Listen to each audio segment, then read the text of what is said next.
Yes, you see the title of this video. Patty Mayo exposed. Redmond YouTuber has hit sheriff's office reality show. Patty Mayo and Bounty Hunter D has been exposed as not being real bounty hunters and not working for a real sheriff's office.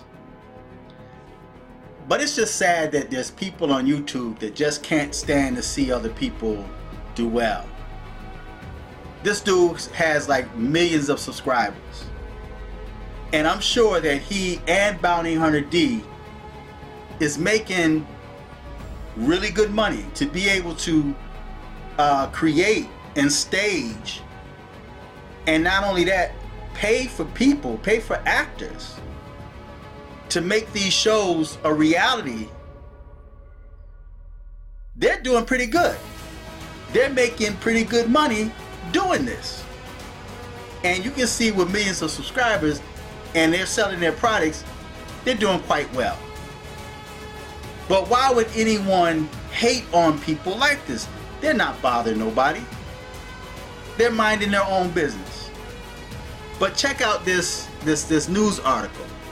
And I'm going to post the link on the bottom and you guys can check it out for yourself. But you know what though, in spite of how much exposure they've received, I'm still subscribed to them. I still like their content. And he did a pretty good job being an actor. But check it out. You may have seen a group of people in Central Oregon representing the Dutch Berry Sheriff's Office.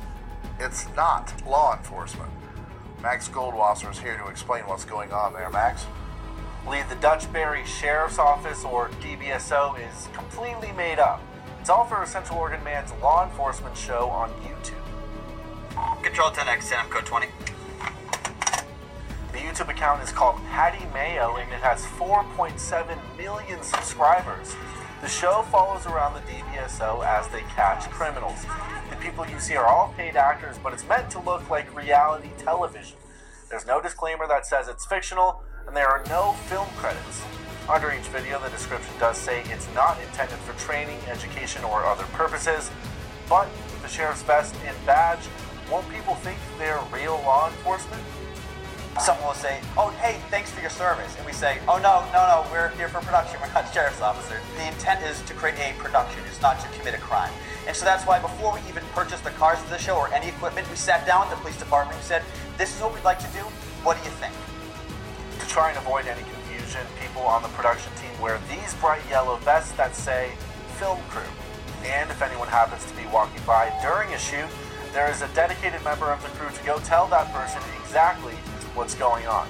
Sergeant Bailey said Mayo wants to have a good relationship with the Central Oregon law enforcement to avoid any problems.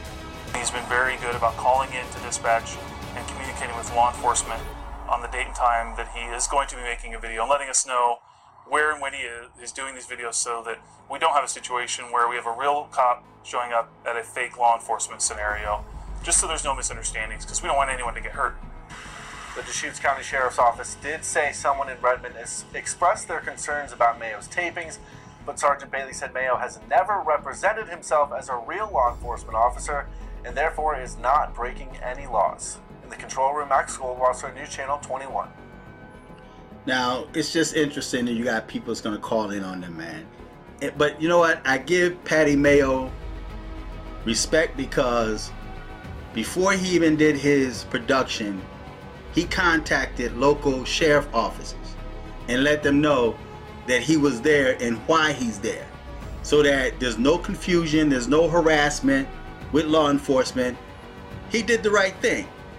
I'm still gonna watch this dude because him and Bounty Hunting D has got good content.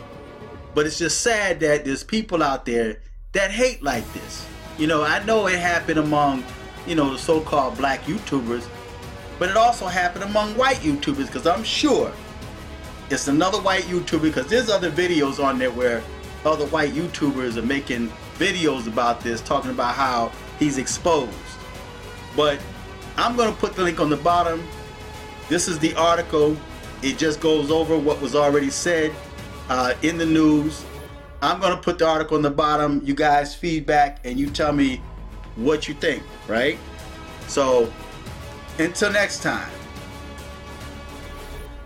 I'm fearless.